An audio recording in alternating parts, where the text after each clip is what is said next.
Warm greetings to all the aspirants out there. My name is Dr. Darpan Ahluwalia. I have recently attained the All India rank of 80 in UPSC CSE 2019 examination. And I believe that this journey is not of a single person, but multiple people are involved in this. And since it has been fruitful for me, I would also like to share a few nuggets which have been really helpful for me in this journey. So I think we should start in the chronological order. I'll start with prelims itself. So in prelims, the books that are available, we already have the book list, but I'll just go through a quick recap of the books that I did use during the prelims preparation. So for history, there is Spectrum, and in addition to that, I also had references to with Bipin Chandra, and Tamil Nadu board history books are also helpful. And for ancient and medieval India, I would recommend Mr. Satish Chandra's and Mr. R.S. Sharma's books.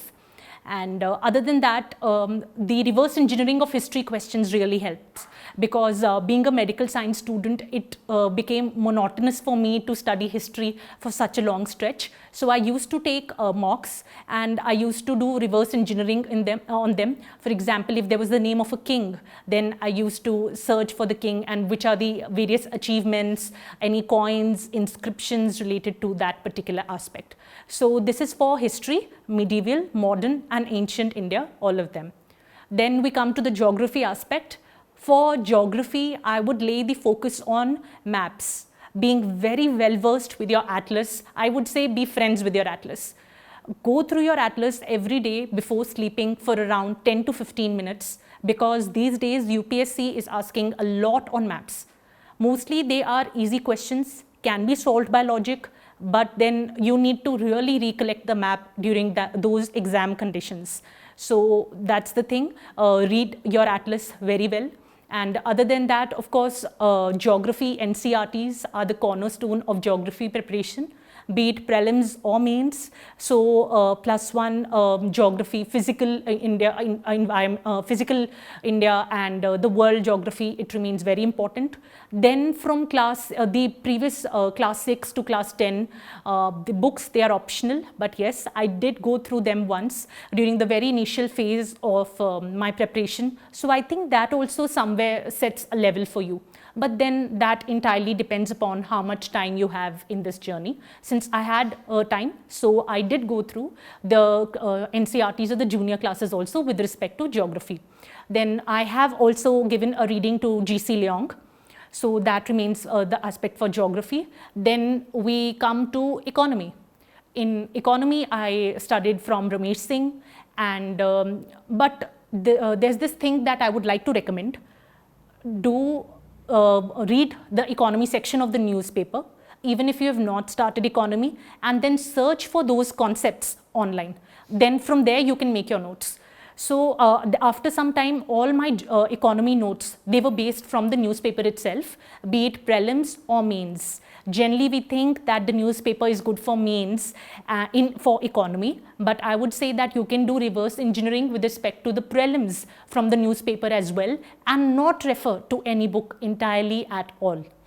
Then we have science and tech and environment. So for this, I might be biased because I have a science background. So I had the luxury of not reading the NCERTs, but I would recommend them to you depending upon what your background is. Other than that, I attempted both of these sections, science and tech and environment, from the newspaper itself, all the current affairs.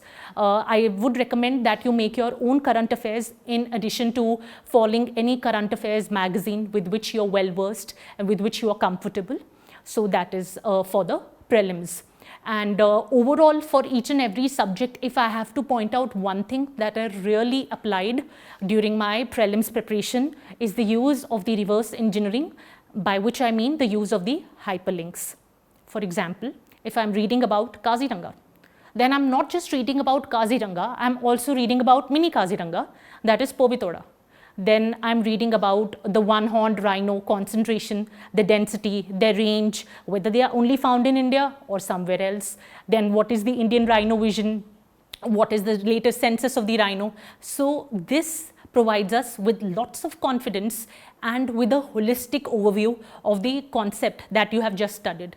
So next time rhino census or anything related to rhino comes in the newspaper, you can automatically, your brain goes to that concept which you read earlier, and you have very cohesive notes, not bits and pieces splattered all over your current affairs notebook that you're maintaining.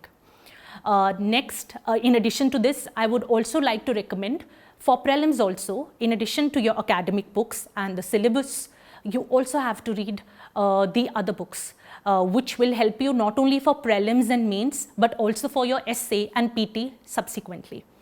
I have a very humorous example to give in this regard. So generally we stay away from social media, and I watched the Reva royalty coming onto this dance show which comes on television. So I watched that, and he mentioned about Tansen because he originally came from Reva or something on those lines he said. And the same question appeared in this year's prelims, which I was able to crack just with that old knowledge which was sitting somewhere in my subconscious mind. Next, Denisovians, the aspirants must be remembering that this question also came in prelims. What are the Denisovians? It was a very direct question. So it was either you know it or you don't. There was an either or. You could not take an educated guess, or you could not follow the elimination method. So for this, I had read Yuval Noah Harari's Sapiens book. So in fact, this word comes amidst the first couple of pages. So I was able to answer through that. So what I'm stressing is, just broaden your paradigm, read as much as you can, keep on making the hyperlinks to have a comprehensive picture. This will not only add to your knowledge, but also give you immense confidence sitting in that environment of appearing for prelims.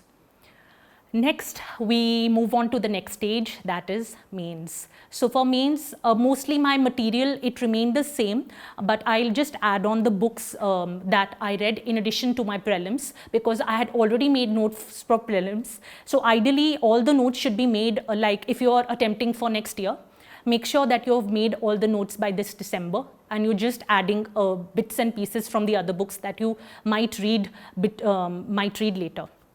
So for history, I had a cursory reading through From Plassey to Partition, that is by Shekhar Bandyopadhyay for history. And it had really good enriching points which could have added value to my answers.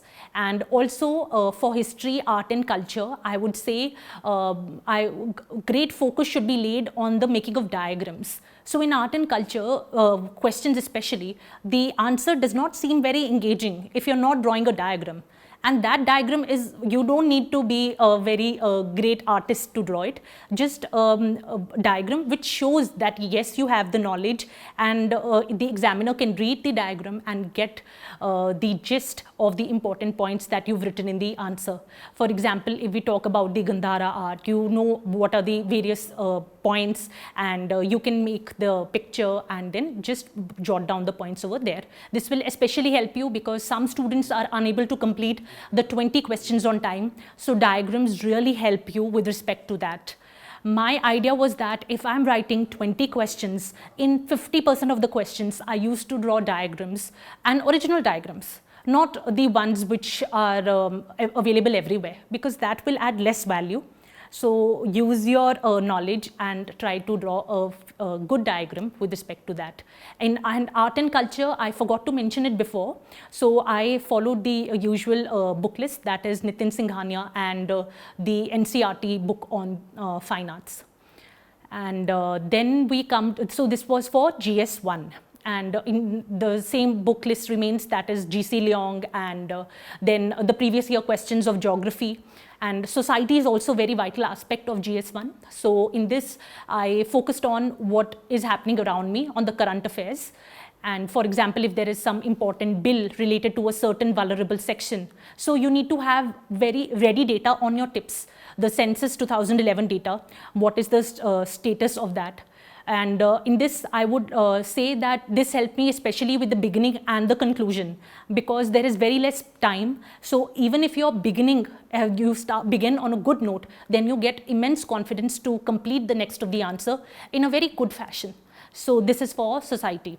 Then for GS2 also Lakshmikant and the current affairs analysis is important. For this you can follow various websites also, for example PRS, the legislative research, for the pros and the cons and the suggestions or some alternatives or some case studies which are already available throughout India or even internationally. And then this is broadly for GS2, and for GS3 I think again the sources remain the same, that is for science and tech environment. I followed this current affairs, and for economy as well for that matter. So I think in GS3 I would not be able to pinpoint one source. It was mostly newspaper and current affairs based for me. And for GS4 for ethics, it is very important that you have your ready points. For example, if we are only talking about say empathy, so you need to have a good definition of empathy which encompasses everything, preferably a diagram of something in which you can also show the empathy and the other values that are required for a civil servant. Connecting them, interconnections are especially very important. If you can add them, I believe it adds value to your points. And case studies. So case studies are a bit lengthy, so you really need to move your hand fast in the exam lest you leave it. So case studies are mostly based upon what has happened in the previous 1 year or 2 years. For example, when we currently the COVID pandemic is going on. So you need to make sure whatever best studies are coming out of every district, every state, make sure that you have a ready compendium of them, which come handy if there is a question on any health situation, be it COVID or be it the outbreak of cholera, typhoid, etc. So the basic overview remains the same with respect to any health condition or any disease outbreak. So you can always use that and save out on your time. Rest the case study format, it remains the same, and that is you have to point out the dilemma, which are the stakeholders involved, and then you have to write out what according to you should have done, but always write it in the chronological order. So the least important should not be at the top.